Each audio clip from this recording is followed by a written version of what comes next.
Mandate দিয়ে আবার ক্ষমতায় অধিষ্ঠিত হবে ইনশাল্লাহ।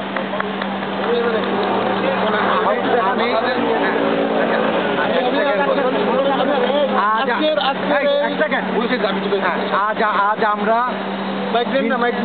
লাগবে না, আজ আমরা ঝিন্টু ভাই এবং ইয়ে ভাইয়ের মাধ্যমে, ছোটন ভাইয়ের মাধ্যমে সর্ব ইউরোপীয় নেতৃবৃন্দ, সময়ের সব সাহসী নেতারা আমরা একত্রিত হয়েছি।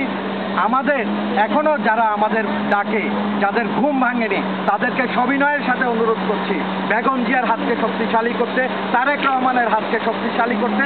আপনারা সবাই একই প্ল্যাটফর্মে ঐক্যবদ্ধ হন। আমরা দেয়ার রাজনীতি করি, নেয়ার রাজনীতির থেকে আমরা যে ত্যাগ, যে আমাদের ঝিন্টু ভাই এবং ছোটন ভাই আমাদেরকে ঐক্যবদ্ধ করতে যে ত্যাগ দেখিয়েছেন, আমরা তাদের ত্যাগের প্রতি সম্মান দিয়ে দলের প্রতি তাদের কমিটমেন্ট যে আছে, সেই কমিটমেন্টকে যাতে আমরা দাবি আদায়ের মাধ্যমে